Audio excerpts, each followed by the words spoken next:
Father in heaven, we thank you for the privilege we have of being able to worship you. We thank you for the privilege that we have of being able to reach out to the community around us, and as a number of us have been able to do so yesterday and received such a blessing from it. We pray that you'll be with those who are able to continue to go out again this afternoon. And Father, we pray that you'll bless us now with your presence as we look at some ways and means and methods of being able to reach out to our community in a way that is relevant, that is current, that is cutting edge. We ask in Jesus' name. Amen. How many of you were here on Friday? I noticed we've got a few new faces, we've got a few old faces. Okay, so we've got some new faces here as well. Let me try and summarise Friday into a very, very short space, just for those of you who are new to the seminar. On Friday we spent a little while looking at what postmodernism is. We spent a little bit of time looking at what secularism is, and we looked at how both of them coexist in our society right now. Then we looked at the culture of the world in the time of the New Testament church, which was a Greek world and Greek culture, and we found that the Greek culture in the time of the Apostle Paul is identical to the culture that we have right now. It was a combination of secularism, postmodernism, reason and myth combined together. And so we found that in looking at the book of Acts, we have the most relevant model of evangelism for our culture that there is. In fact, the book of Acts is more relevant for our culture than any other culture that the gospel has ever gone to. We continued on and we looked from there, looking at from the Greek culture, we looked at Revelation chapter 13, the first beast of Revelation chapter 13, obviously an end-time chapter, an end-time prophecy. And the beast of Revelation 13 had the feet of what? And the mouth of? But the rest of it was what? So 95% or more of that beast is leopard, isn't that so? And so we found that when we find Greek culture being repeated in our day, this was something that God recognized, and He prophesied when the beast is almost entirely leopard. God is telling us very plainly what the culture will be at the end of time. It'll be Greek culture all over again. And so we found that God hasn't been taken by surprise with postmodernism and secularism. God prophesied this is what it'll be like at the end of time. And so then God gave a very specific message for that culture, that society at the end of time that we find in Revelation chapter 14, which is the three angels' messages. Then you go back to Revelation chapter 10. Revelation chapter 10 gives you the method that the message is to be presented. You must go and prophesy. Again, God has called us to, as a prophetic movement, with a prophetic message to present in a prophetic way. So that's sort of a summary of some of the things that we looked at on Friday. What I want to do today is to look at some of the successful methods that we have been using and that we've developed in our city work in Sydney.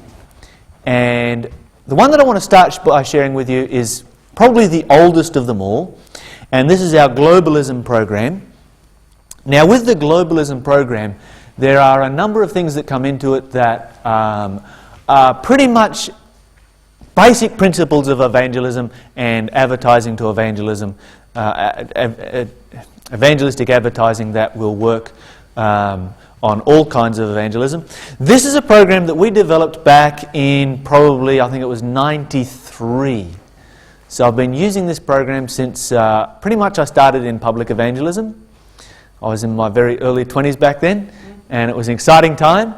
And this is one of the lead cards that we developed. This is so fuzzy. But anyway, the basic concept behind our globalism program is that we wanted a way of being, or an angle of being able to present Bible prophecy in a way that was current, that was relevant, that was eye-catching. And while this is one of our oldest programs that we've specifically developed for secular and postmodern people, it's probably one of our most successful. This is a lead card that we developed. I've got our latest one over here. These are some of the older brochure covers that we had. This one was our first Bush one, I think. We have covers like this going all the way back to one where we had Gorbachev on it. That's how long we've been using it for. And we just change the faces each year, and we always throw a bad guy in there, and we had Bill Gates in this one, and these are some of the different evolutions of it that we've had as it sort of developed. This is one of the more recent ones that we did. I don't have on this slideshow. We've got one with Barack Obama on it, but it sort of is developed down through time. Now, what we need to look at is why it works. Okay? Let's take a few minutes of looking at why it works. First of all, the fundamental principle of advertising for public evangelism is the principle that Jesus laid down in the Bible when he called us to be fishers of men. Now, soul winning is a lot like fishing. In fact, there have been a number of times when I've taken my whole evangelistic team in the middle of the evangelistic campaign and taken them fishing for a day. Because you can learn a lot of good things about soul winning from fishing. Now, there's a very easy way to double your catch when you are fishing. How many of you here go fishing? There's a few people here that go fishing. Okay, let me give you a secret. Double your catch. It's real easy. Put 2 hooks on, put 2 baits on, you'll catch twice as many fish, It's just a mathematical equation. It's not quite like that. But one of the principles that we use in public evangelism is having at least 2 hooks and 2 baits. And so if you look at a program like this, our globalism program, it's going to attract people that are interested in globalism. It's going to attract people that are interested in Bible prophecy, because while this is the front cover, as soon as you open it up to the inside, it is full of Bible prophecy. It's going to attract people that are interested in global conspiracies.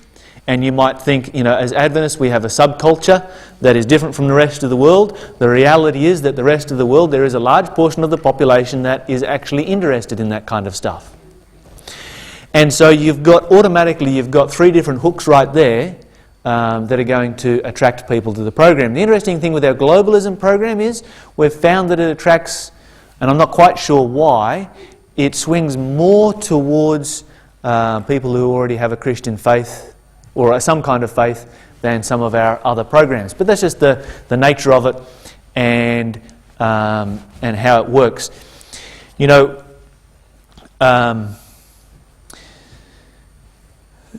I think I mentioned this on Friday, but conspiracy is something that has become mainstream. And as Seventh-day Adventists, we come from this subculture, and we haven't really moved on from the modern era where everything was scientific and everything had to be proven. But within postmodernism, you don't have to prove anything, which has meant that conspiracy has largely become mainstream. And I can go to pretty much any audience anywhere in the world and ask them, how many of you here think that the United States played a role or had a role in the bombing of the Twin Towers? And 60, 70, 80% of the audience are going to put up their hands and say, yeah, I believe that. I mean, you'd be the same, right? Okay, you can't prove that, can you? There's a conspiracy, right? But probably 60% or 80% or maybe even more of us here, we actually believe that. So just to illustrate my point, that's the world in which we live today. And so this is something that we can use in a very effective way in being able to reach out to the community that we find ourselves in. This has probably been one of our most effective. On this particular brochure here, I get a strike rate in Australia of about 3.5, 3.6 per thousand, which is pretty good for advertising of any kind of product in Australia. I don't know how that would relate to the kind of responses you're getting here in England to those kind of things. I tend to think that this would work very well here.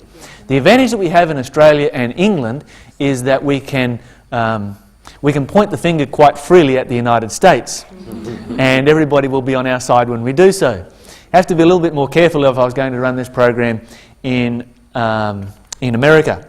Now, when we move to the inner city, now the inner city is city centre, extreme extreme pointy end of postmodernism and secularism, much more so than out in the suburbs or out in the country. We'd been using this successfully for a long time. We trialled it in the city, and we had just as much success in the inner city as we had been having in the outer suburbs. And so we found that once again we had a winner with a program like this. Now, we had never developed this into anything more than public evangelism. And even to this day, we've got some plans to develop into more than public evangelism. Probably the only thing that we've developed past that point are our lead cards. And we've developed a Bible study guide that goes with our lead cards about globalism that's part of our Prophetic Code series. In starting our Bible work in the inner city, one of the things that we found about postmodern and secular people, particularly in the inner city, is that they are very visually attuned. Now, as Seventh-day Adventists, when it comes to our technology, when it comes to our method of being able to present the gospel, to present the three angels' messages, we need to be right at the very cutting edge of what is available. Amen. When you read in the Spirit of Prophecy about the evangelistic methods that she talks about, and she talks there somewhere, I've forgotten the reference off the top of my head, about Brother S, who was an evangelist, and he had made paper mache beasts. Okay? He'd made these paper mache beasts, and he'd stand up on the stage, and he had a trip button that he could hit with his foot, and these things had come rolling out on cables. Now, he went to Hollywood to have those made. And they were expensive. You know, this was cutting-edge technology. And I talked about how great it was. And so we should be right at the cutting edge of presenting our message, making it as relevant as we possibly can. And globalism has been relevant for quite some time. And, we've made some changes to it. When we first started off doing our globalism series, we looked more at some of the political aspects. We've included, a whole environmental aspect into it now as well. The important thing with public evangelism and personal evangelism is not to lose sight of why you are there. There are some people who have picked up on these themes and are presenting excellent information on the subject of globalism, but that's all that you do. You have a whole bunch of people who come along, you get a whole room full of sinners, they get well educated about globalism, and they leave and they are well educated sinners. That's not what we're on about. And the other thing that we need to be very aware of is that in the society that we live in today, people tend to be very upfront, and they like things to be upfront. They don't like to feel like they're being ripped off. They don't like to feel like that they've been conned or had. In fact, they despise that kind of a thing. We live in a world where television is readily available to everybody, and the programming that is on television is generally fast and hard-hitting. And so if we're going to reach this community, we need to reach them with a language that they are speaking. In other words, we need to hit them with stuff that is fast and that is hard-hitting, that is upfront and straightforward. And so when I do the globalism program, I don't get distracted on globalism. What I do is I use globalism as a jumping-off point to preach all the different prophecies of the Bible. On my first night, I'm very upfront with people and I say, look, I'm a Christian that loves the Lord. I understand that there are a lot of people here from lots of different faiths and lots of different spiritual backgrounds, and some of you with no spiritual background at all. It doesn't bother me in the least. You're welcome. This is what we're all here to learn together. But this is where I'm coming from. I'm a Christian, and because of that, we're going to be studying Bible prophecy, and because I'm a Christian, I'm going to start this program with prayer. I've been to some evangelistic programs where they have, started off on a secular subject and haven't, even mentioned the Bible until the third or the fourth night. And one of them was a classic where they had, all the Bibles. They went out, they get to the third or the fourth night where they're going to bring the Bible out, right? And they go out and put all the Bibles underneath the seats. And the guy starts his lecture, and halfway through his lecture, he says, "Now there's a Bible under your seats." People feel so had, feel really conned and ripped off, and it gives Christianity a bad name. We need to be upfront and honest with people. The great thing about postmodernism is that people are open to spiritual things. They're not going to write you off because you're a Christian. They don't necessarily want to become a Christian. But they don't necessarily think that you're a loony. They're like, okay, if that's truth for you, then that's good for you, then that's good for you, and praise the Lord. No, don't say praise the Lord, but you know what I mean. Yeah. They're happy for you to be a Christian, and they're happy for them not to be a Christian, so long as you don't judge them. They hate anything to do with judgment. So remember that. Okay, any questions so far before we move on? Ellen White says about our evangelism that messages of a most startling nature are to be presented. And the great thing about our Adventist message is that it is a startling message. Let me share with you just a couple of things that... I'll run through a very quick sequence of topics of how I present this in the format of public evangelism. These are the subjects: the coming of the New World Order, the establishment of the New World Order, Antichrist Part 1, Antichrist Part 2, how to survive the New World Order. And running through them very quickly, coming of the New World Order is my introductory subject, and basically all of these evangelistic campaigns are presented in the same way. It's basically signs of the times, but I don't go through Matthew 24, I go through Revelation chapter 17 and talk about globalism in the world today, and show that globalism is a fulfillment of Bible prophecy, and that globalism is all about worship. The real issue with globalism is not political power, it's all about worship. Now, when you build a foundation on worship, what you are doing is you are setting your audience up for the big issue of worship, which is the Sunday Sabbath issue. There's going to come, a few more subjects down. Establishment of the New World Order is an interesting one, because this is where I actually do a backflip and talk about the establishment of God's New World Order. And so that subject is introduced with Daniel 2 and finished off with the second coming, looking at how Jesus will return. Then we have Antichrist Part 1 and Antichrist Part 2. And you might think, well, why would you put such a controversial subject so close to the front? Okay, why would you do that?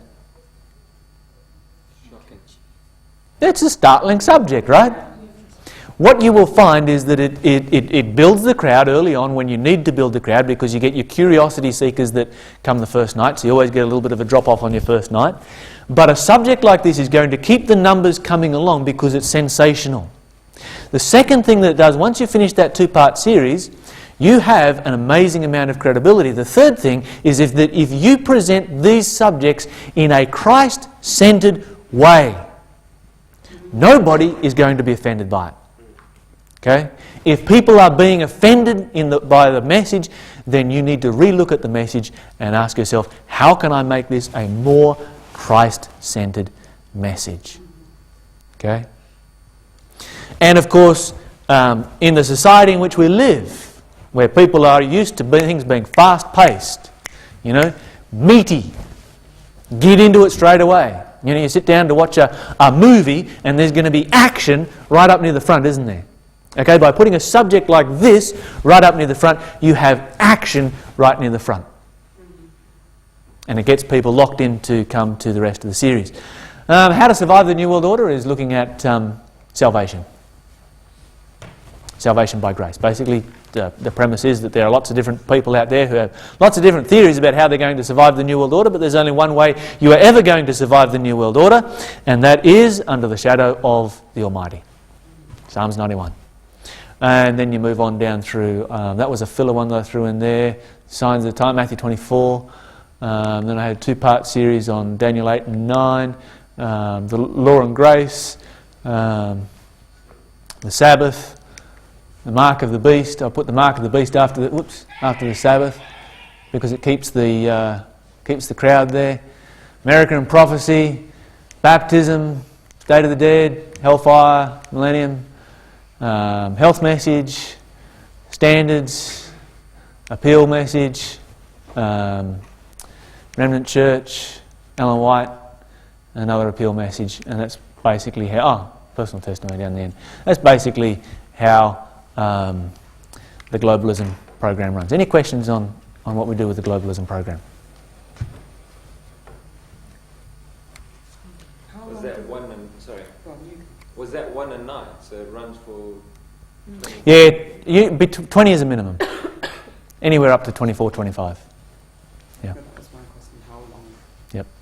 You need to, in public evangelism, you need to run a minimum of 3 nights per week. 5 is good. It's a maximum. So a maximum of 5, minimum of 3, because what you're aiming to do is to build a momentum towards decision. And if you put big gaps between your message, there is no momentum and it builds no atmosphere for decision, and it gives the devil a lot of opportunity to get in the person's ear in between messages. And so, minimum of 3 nights per week. Yes? I just have a question, maybe on the sowing before the public event. Yes.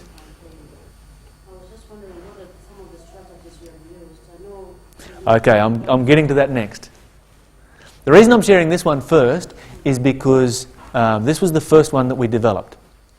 Now, when we developed this back in the early 90s, we didn't have any sowing. We didn't have any cycle of evangelism.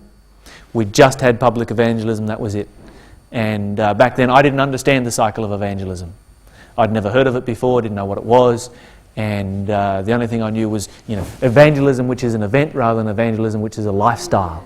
And we need to have evangelism as a lifestyle.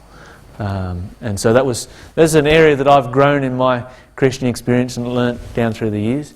And so, yeah. So when you're talking about these things, do you actually go in to explain to people what the New World Order is and what the Pope is doing as the Antichrist, or do you just look at it always on the salvation part of like looking at it from a biblical perspective, or do you actually go into explaining it like that? Okay, what I will do is I will talk about globalism, for instance, New World Order, and then I'll show the Bible prophesies it right here. You can go from one verse to another, the whole world, the whole world, the whole world. Everything in the Bible, at the end of time, once you get to end time prophecy, everything is global. I'm saying, okay, look what the Bible says. The Bible says at the end of time, everything's going to be global. Global politics, global religion, global everything. And so I'm demonstrating that Bible prophecy is fulfilled. When I deal with the Antichrist, I'll come straight out on the first night I'll deal with a whole bunch of identifying marks and tell them to go home and figure out who it is, come back and tell me the next night. So they'll come back and I say, okay, who is it? And they'll all tell me because it's not hard to figure out. And I said, okay, you said that, not me. But then we'll go into it and we'll talk about the role that the Vatican is playing. The Antichrist is not the Pope. The Antichrist is the Vatican. But we'll talk about the Pope and the role that he plays, and be upfront about it and talk about it. You've got to treat it as you've got to have utmost respect for the Roman Catholics that are in your audience, and tell them that you have respect for them. You've got to present it in a way that is Christ-centered, and you've also got to present it in a way that you are presenting information, rather than you are passing judgment. This is information, this is history, this is what happened, this is how it fits in, this is what's taking place in our world right now. People are used to, hearing all kinds of information on the news, some that they like and some that they don't like, but, it's all good information. Will you be able to just elaborate at some point on the cycle of evangelism? Yes. Yeah. Okay, moving on. The next thing that I want to share with you, and this is where it really comes more into the cycle of evangelism, because our globalism program dates back a long way.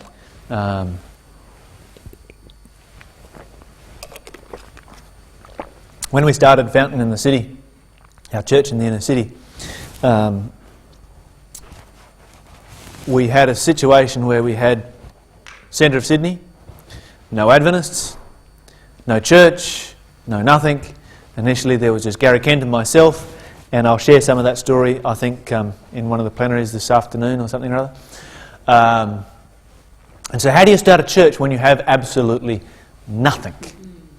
And so we simply went out into the community and started to knock on doors and to meet people in the community and to set up Bible studies and to share Jesus with them. And this is really where the cycle of evangelism comes in, and the sowing, preparing the soil, sowing the seed, harvesting, preserving, all those kind of things. With our globalism program, we did have a very good preserving aspect of the cycle. So we had harvesting and preserving, and that was about it. But one of the things that we very quickly found was when we started with our door knocking in Sydney, was we were using Seminars Unlimited, the old red folder prophecy seminar, which content-wise is an outstanding resource. The difficulty was it was produced, and it's a 4-colour production, but it was produced, back in the late 70s or early 80s, I'm not sure exactly where. And when you knock on somebody's door and you stand at their door and tell them about this great set of Bible studies that you've got that deals with end-time prophecy and things that are happening in our world right now, and you pull out your old Bible prophecy thing, and the people go, huh? Yeah, you completely lose all credibility immediately. And so that was when we recognised the need to really start developing some resources. And from that we've developed a number of different resources. I've brought one of them with me to show you. These are the prophetic code resources over here. And these were specifically designed to be used initially for door knocking. Since then we've used them as a door knocking resource, as a lead card resource, we've used them as a small group resource, we've used them in seminars, and we've used them in public evangelism, and we have resources that we've developed around this basic set of Bible study guides to suit all of those different methods of sharing the gospel. And so what we endeavoured to do was, I remember about 3 or 4 weeks into my first time of working in the city, I'm thinking, man, this is a different culture in here. Out in the suburbs, you get out in the suburbs, and people aren't so much worried about that kind of stuff. But in the city, people will just, art is very important to them. And so I rang up a friend of mine, Kel Norton, who's an artist. And I said, we need some Bible studies here. And I sat down during my lunch hour and retyped the Bible study, changed the wording on it a little bit, brought it up to date, got rid of some of the cliches, some of the Adventist speak and all that kind of stuff. Shot it through to him on an email, and what came back was the first one of our prophetic code series. So I went and got it and printed it up. I think this is version 2. We've had version 1, version 1.5. This is we had version 1, version 1.5. Yeah, this is version 2. Yeah, version 2.5 is on its way. And so he sent me the first one of these down, and all we had was just one study guide, and I took it out and started to knock doors with it, and you would not believe the difference it makes to have good resources. You're using some of the other resources that I'd used, which were black and white, good Bible studies, or the prophecy seminar, once again, really good rock-solid Bible studies, and those ones are in colour but out of date visually, and you're beating your head against a brick wall. And I suddenly started to use these ones, and they'd sell themselves. You pass it to somebody, and they want to do the Bible study. Now, the other thing that we aimed for was to get ourselves into the mindset of the people that we were working with, and try and think, okay, how do these people think? These are people who are not looking for something that is mainstream. So we said, okay, our Bible study guides cannot look mainstream. Particularly, they can't look like the Watchtower.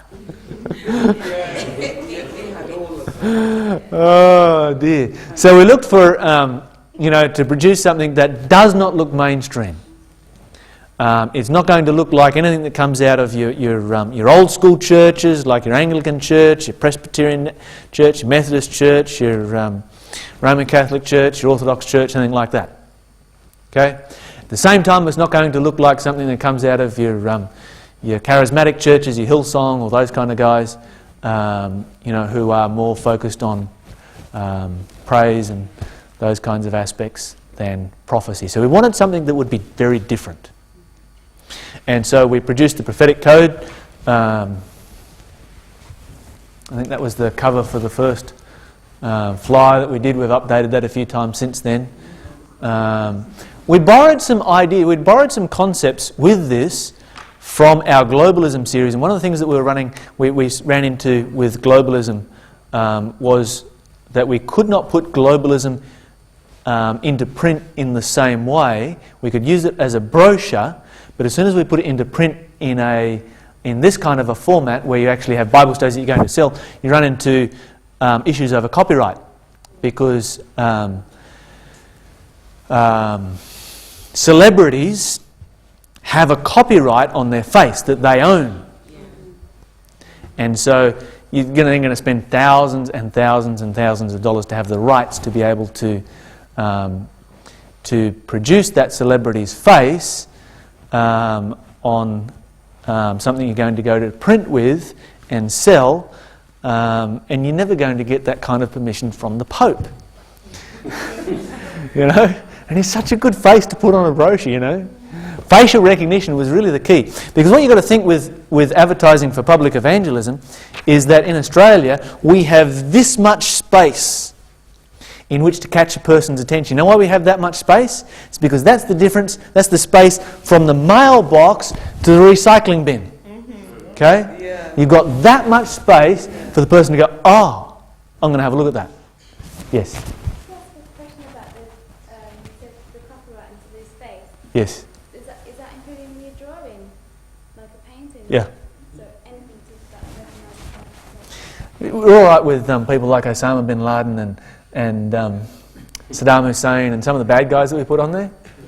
But the good guys, yeah, you've got to be very, very careful. So you mean for the lead cards that you've got the images on the card? Okay, there are some things that you can get away with. The advertising you put in somebody's mailbox you can get away with. But if we put it into what is like a book, that's where we had to be a little bit more careful. But anyway, we copied we took the same concept and used 4 flags instead. And I think we pulled the swastika off there and put the EU flag on there on the most recent one, and it changes every time. These are resources that we constantly update because we live in such a fast-changing world, you know. And what we find is with resources like this, we do smaller print runs because we're going to update it and change it. It's like software, you know. Software updates every year. And so we have to do the same with our resources when we're living in that kind of a world. That's what people expect, you know. They don't want to look at something and say, oh, that was relevant 5 years ago.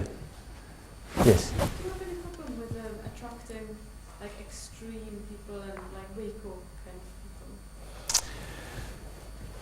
people? You do get some of those kind of people on the first night who last about as long as when I stand up the front and tell people I'm a Christian, that I love the Lord, and I'm going to present stuff from the standpoint of Bible prophecy.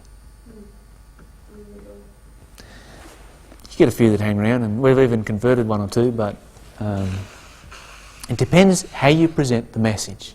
That's the real issue. You're going to get those kind of people that come to Bible prophecy seminar anyway, just with a straight, ugly-looking dragon on the front. Yeah, they're everywhere. So how do you deal with that this day? Every person is a soul that I'm going to endeavour to win for Jesus Christ. If there's a person that's causing trouble, then sometimes there has been occasions when I've had to ask people to leave. But it really only comes in if they're going to stand up and create a hassle inside the public program. And the good thing is when somebody stands up in a public program, the sympathy of the audience is always with the speaker. And you just got to remember that and keep it that way. And they're always like, hey, shut up, sit down, be quiet.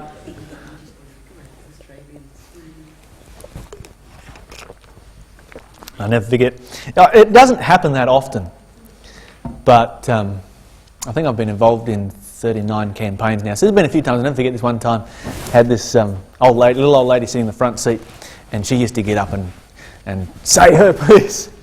And I was in the middle of it one time, and she gets up and she's going to be into it, and there's this Indian guy sitting there, and he comes across and he walks around the front and he says, all right, he says, you need to sit down and be quiet. And I'm like, whoa. Oh, it's all good fun. Yeah. Okay, with the prophetic code, once again, you've got to use the principles of having multiple hooks and multiple bait. If you put all your eggs in one basket, you're only going to get one kind of person that's going to come along. If you do just prophecy, the only kind of people that you're going to get to come to that program are people that are interested in prophecy. And so, with the prophetic code, we really wanted to tap into the concept of myth and mystery, legend, and conspiracy that is so relevant in a postmodern society. They give more credibility to this kind of information than they do to, often stuff that is more scientific and reason-based, even though they consider themselves to be very reasonable people. And so, you have this whole thing like the Da Vinci Code, which sold 44 million copies worldwide, and people read it. Highly intelligent, well-qualified, educated people read it and believed that it was true. And so this was one of the things that we were looking at, and we said, okay, let's tap into this concept of myth. And so prophetic code, by its name, by its wording, and by its artwork, does so. So it taps into that concept of myth. At the same time, we put the flags on there because that gives it a political edge. Okay? We live in a world where globalism and globalisation is a hot topic. Then we added in there, of course, Bible prophecy. So what you're starting to get is to get one layer after another layer after another layer of appeal, and suddenly you've got a resource that is actually going to work. And then what we would do is we developed up a whole heap of these lead cards, and we'd take them out and we'd trial them 10,000 a piece. In the community and find out which ones people were sending back in, which ones worked, and what people were responding to. We even would do up mock ones sometimes, stand on a street corner and say, okay, which one of these would you find most interesting? And just show them a few different ones, and people would go, that one. And what you find is the ones that the Adventists like, the world doesn't. And the one the world likes, the Adventists don't. So if you develop a resource that lots of Adventists like, be very wary. Of those came back most often. Okay, let me see. This is a brand new one. So we haven't really had time to trial that one yet. But yeah, these three right here came back. The one with the faces on it is still our best in Australia. But what we found is that we use all of them. And if you go over the same community, what you don't pick up the first time with the faces, you'll pick up the second time with the flags, and vice versa. Yes? Does this program run independently, or is it supported by the churches or the conference? Well, that's an interesting question. We planted this church in the city, and so we developed our resources as a part of this church, and we raised our own money. There's three of us that sort of got our heads together and resources together, and my friend who is an artist, Neil Schofield, who was the project manager for the church, and myself. Neil wrote them, I edited them, Kel designed them, and the rest of the church loved them. And so if you want to buy them, you can buy them either directly from us, or you can buy them through the Australian Union Conference Resource Centre. So you're not looking at material that is independent in that it is not recognised. This is recognised as a legitimate resource in the South Pacific Division. Does that answer your question there? No, it's just, that does, and as well as, because I don't know what it's like in Australia, but there's some quite sort of conservative ones here. And I was just having a look at this, the artwork that's done. You've got the pyramid with the eye, you've got I don't know if it's a Star of David or 6-point star that you've got there. Yeah. And in the mind, it could conjure up, thoughts like, is this dodgy material? Well, it's radical stuff. But I think that would be very eye-catching to somebody from outside. That's what we're aiming for. Exactly. Yeah. So that's why I was asking, you get support once you get stick. It's your old school ministers that get really threatened by this sometimes. It's like, ooh. That's why you chose the approach that you took. When you told us the other day that you designed it and you made it so good that they couldn't say no to it. Yeah, more or less. Yeah. Do you find that a lot of your resources work well with people who are atheists, don't even... Absolutely. Particularly this one here. This one has a much stronger. We get this kind of program. We get a lot more of those kind of people that come along because it looks very alternative and very non-mainstream, and so you get a much bigger appeal there. Yeah. And also, what about other Christian denominations? Like, for example, Methodists. Do you find that they're less likely to kind of be interested in that kind of stuff? For whatever reason, and I'm not real sure, our globalism one has more of an appeal. So it balances a little bit more. And what we've developed 3 different major programs that we use, and we've got our globalism that leans more towards people of other faiths. We've got this one which is kind of in the middle, another one that if I get time I'll show you that leans sort of more towards, we'll get very few Christians at all along to. So, and we use all of them because you don't want to hit the same community with the same thing, over and over and over and over and over again, because they're like, oh, here comes the same thing again, that was here last year. Whereas if you do it every second year, every third year, then it stays relevant all the time. Never loses its relevancy. Did I answer your question on that? Okay, yep. Good. Okay, any other questions before we continue on? Okay, what was I going to talk about with prophetic code next? One of the other things that what time have I got to finish? I've got 20 minutes. Okay, that's good. Let me share with you another one of the resources. And probably what happened was, in developing these resources and the way it was developed, was that we had myself and a couple of others who were meeting people every day on the street. Now, I do programs on postmodernism and secularism and how to reach those kind of people and all that kind of thing. I've never read a single book ever on postmodernism. Never. I've tried to once or twice and it sort of went over my head. But I do have a lot of friends who are very postmodern and a lot of friends who are very secular, and I can walk down the main street of Sydney and I can bump into people all over the place that I know and stop and go to a coffee shop and they'll have their coffee and I'll have my fruit juice or whatever and sit down and chat because I've spent a lot of time in people's homes on the street meeting people. So all of the knowledge that I have of this kind of culture has come about that way because I'm a lot like many of you. I grew up in the Adventist subculture. Now, the Adventist subculture has some unique characteristics, some of which are stuck in the past of the modern era rather than the postmodern era.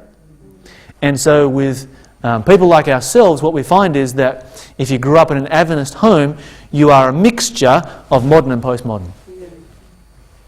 And so it was a learning curve for me. I had to go and, it was like going to another country and learning the culture there and how to reach that particular culture. And so then working with my friend Kel. Now, Kel is an artist. And as an artist, he'd lived in Brisbane city centre his whole life. And this guy was about as postmodern as you could get. At the same time, he was devout Seventh-day Adventist. So he understood, he really got the whole thing. And so that was one of the reasons why it worked well. And we would sit down, a number of us, and we'd have these brainstorming sessions. One of the interesting things that I want to share with you, one of the principles that I learned that I think is an important principle. Back when the Da Vinci Code movie came out, we thought we would tap into that because, Da Vinci Code is a perfect expression of postmodernism. And I thought, okay, we'll tap into this and do something with it. So we ran an evangelistic program. Now, there were a number of other ministers who ran programs, who thought it would be a good opportunity to tap in and run programs as well. And I don't say any of this to big note myself or to blow our own horn or anything like that, but ours was the one that worked. Now, what I want to illustrate is the difference between the two. We ran our program as a standard evangelistic campaign. We hired a theatre, put out advertising, invited people along, came and preached on Bible prophecy. The other major program that was run in Sydney was a cafe-style program based around, well, it was interesting. But we developed this kind of a look here. Now you might wonder, why did we develop that? Okay, here's the story of how it came about. We recognise from our experience with globalism that faces work really well in that distance you have between the mailbox and the recycling bin. So go, oh. So that, okay, we've got to get some faces. One of the guys in our team, Gary Kent, has a master's in archaeology. And the interesting thing in Australia is that Egypt will always draw a crowd. I don't know whether it's the same here in England or not, but Australia has no history. I come here to England and you guys have got thousands of years of history. For an Aussie, it just makes your head hurt even thinking about it. You know, if we go somewhere and there is an artefact that is 150 years old in Australia, like a building or something like that, that is so ancient. You know, that's like going back to the beginning of our, you know, and then if it's 200 years old, that's like when, you know, Europeans first arrived.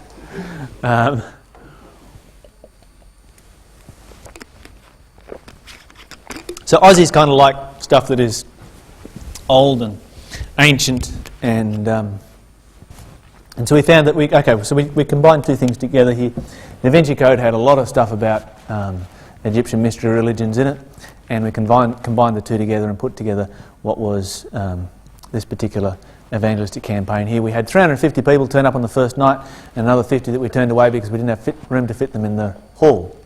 The alternative program, I think, had about 10 or 12 that turned up on their first night. The big difference between the two, now I want you to think about this for a moment. If you were going to go and do Bible work or public evangelism, say in a Roman Catholic country, I'm thinking maybe Philippines or Croatia or Italy or somewhere like that, something hardcore Roman Catholic, okay? Are you going to come in on the first night and open up by hammering Roman Catholics? No, you're not, are you? What are you going to do? You're going to find common ground, aren't you? Now, one of the things that I've found in our approach to postmodernism is that we have developed very, very articulate arguments in favour of Christianity against postmodernism. Now, we would never go into a Roman Catholic country and hammer them with the subject of the Antichrist on the first night. Now, when it comes to our biblical presentation on the Antichrist being the Vatican, the Roman Catholic Church, the Bible is just irrefutable, isn't that so? It is so clear. Nobody can argue with it. And so we can go anywhere we want, we can open up our Bibles and show the truth. But that's not wise, is it? Okay? Now, should we then ignore that principle when we come to postmodernism? Let me share with you the difference between the two programs. We put our program together as a sequel. The other program was put together as a rebuttal. And so what we said, more or less, was Da Vinci Code has told you this, and this, and this, and this, and this. Let's take you further on that journey. Now, Da Vinci Code really plays into your hands because he talks about the Sunday Sabbath issue. He talks about, you know, all kinds of things in there that are very relevant to Adventists, okay? So we said, let us take you further on that journey. And on taking you further on that journey, we're going to take you into Bible prophecy. The other program was apologetic, and so it was a rebuttal where it said Da Vinci Code is basically a load of rubbish and this is why. And so what you had was a small group of Christians of other faiths who wanted some good arguments against the Da Vinci Code to share with their postmodern friends, to hammer their postmodern friends with who came along. And it didn't work. It flopped. There is a time and a place in a Roman Catholic country for presenting very clear arguments on the subject of the Antichrist of Bible prophecy. Isn't that right? And there is a time and a place for presenting very clear arguments to postmodern people, apologetic arguments to postmodern people, for the claims of the Scripture as opposed to this spiritual journey or whatever it is that they are on. But if you start there, that's not what they are interested in. They are not interested in coming along and hearing arguments against them. That's not going to get them excited. That's going to get other Christians excited. Okay? They're not going to come to that kind of a program, so you start with a sequel. And this is where we started with this whole concept of putting together a sequel and saying, okay, you've got all this information, let's share with you some other stuff that is going to take you further on that particular journey. And with the resources that we have over here, the prophetic code is not quite the same, but it can be used in the same way. The same principle still applies. With all of these things, let me share with you a scripture once again that I shared on Friday, 1 Corinthians chapter 2. It is important never to forget this principle, because it's easy to get so caught up in all of the peripheral stuff that we miss out on this right here. Now, Ellen White makes it very, very clear that every discourse that we present must uplift Jesus Christ and the cross. Paul says here, 1 Corinthians chapter 2 and verse 1, "And brethren, when I came to you, came not with excellency of speech or wisdom declaring unto you the testimony of God, for I determined not to know anything among you save Jesus Christ and Him crucified." Okay, you can be distracted by talking about Egypt. You can be distracted by talking about the Da Vinci Code. You can be distracted by talking about globalism. You can be distracted by talking about whatever it is that you've used for hooks and bait to get the people along there. And you cannot afford to be distracted from what God has called you to do, to uplift Jesus Christ and preach Him crucified and make an appeal for people to give their hearts to Jesus Christ. Okay? So whatever format you use to bring people along, this is still the aim of what you are bringing them along for. And so we're not here to simply present history, we're not here to simply present conspiracies, we're not here to talk about globalism. We use it as an excuse to talk about Bible prophecy. And that's why we get into it straight away. If you look at the sequence I had there a few minutes ago, it gets straight into Bible prophecy. Okay, any questions so far? Can I ask a question? I don't know whether I'm sidestepping or what. Yeah. I'm concerned about this. You know, when the film came out, The Passion of Christ, Yes. how was that impact on the public as a whole? First of all, I haven't seen the film, so I wouldn't know. So Yeah, I've never seen the film either. I didn't want to have a mental image of some Hollywood actor in my head every time I read the story of the cross.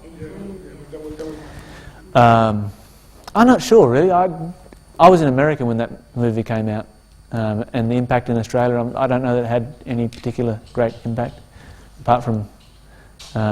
What I'm trying to say, who were they trying to reach? Were they trying to reach Adventists, or were they trying to reach the people outside? Because as far as it seems like Adventists was the one, seems like they was dealing with the film and not the public as a whole.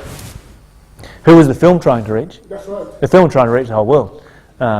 What's his name? What's the actor? The director? Mel Gibson? Yeah, I should know that. He's an Aussie. You know, he's got a very clear Roman Catholic agenda. Yeah. You know, no question about that. Do you know when you talked about the globalism programs and the Yeah. prophetic code? I know you said you'd touch on the other one if you get a chance, but I'm not quite sure how they all fit together, and if you kind of like... Okay, they're separate standalone programs. Okay, and would you kind of like, would you run globalism first, or would you... Doesn't matter, you can do one or the other. Got you, okay. They're standalone, so you can use them however you want. Not We- interchangeably, not elements of... Okay, what we did do was we found that the globalism theme was such an effective theme that when we developed prophetic code, we added in this particular Bible study here as a lead-in Bible study. Because it's a great way to get into people's homes. And so I often go door knocking with this one. It's a great one. What we did with the prophetic code was that we found that there are a lot of people in the community who have different interests. They're interested in different things. You know, when you stand at somebody's door and you start to talk to them at the door, you automatically know that this person is interested. You know, you can read people. You know how you can read people? And so we developed... No way. I've still got 5 minutes. That clock's slow. Carry on. Well, I started by that clock. Give another 2. Okay, thank you.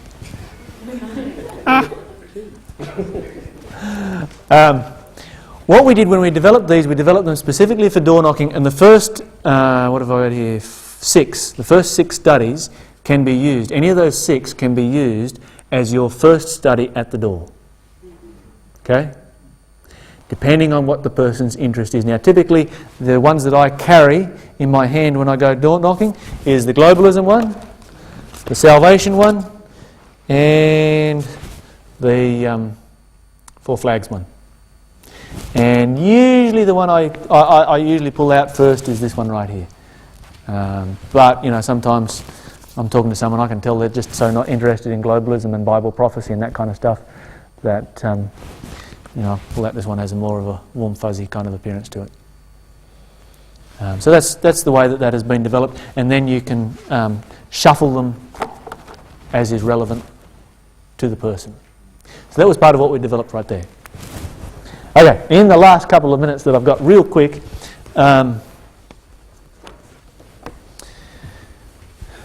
Da Vinci Code program was obviously only ever a one-off, but it went so well that we decided to work on okay, what can we do with that particular program to get more legs out of it, so to speak. That concept, which is where we came up with this particular one here, which is basically a very similar program based around combining. This was actually an interesting one because we found that prophecy brings a crowd, Egypt brings a crowd, globalism brings a crowd, so we combined all 3 together, and the latest evolution of it is this draft brochure right here, which is going to press as we speak. You can have a squiz at that later if you want.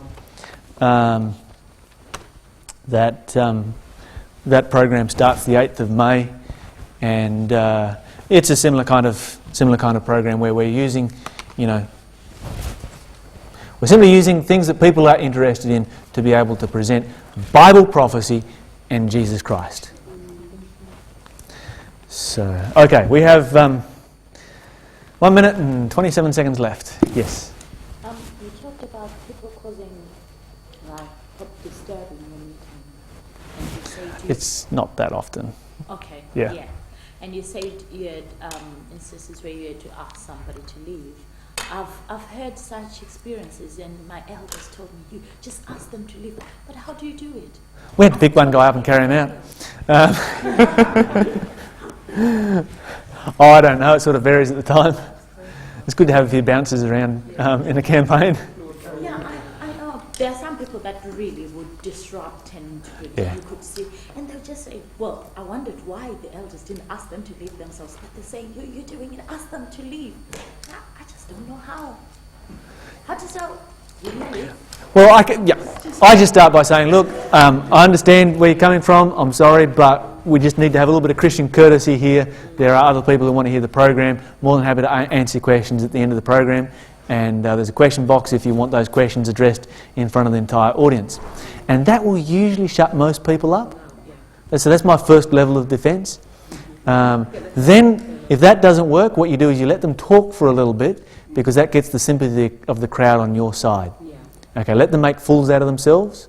And then you say, look, you know, we need to move on here. I need you to sit down and so that we can finish. We've got a time schedule here, etc. So that's sort of my second level of defence. And, you know, if it gets beyond that, I say, look, I'm sorry, but if you're going to continue disrupting this meeting, you can't stay. It's time for you to go. And the third level is, I say, can my good friends at the back come and please escort this person out? No, absolutely. I've done that.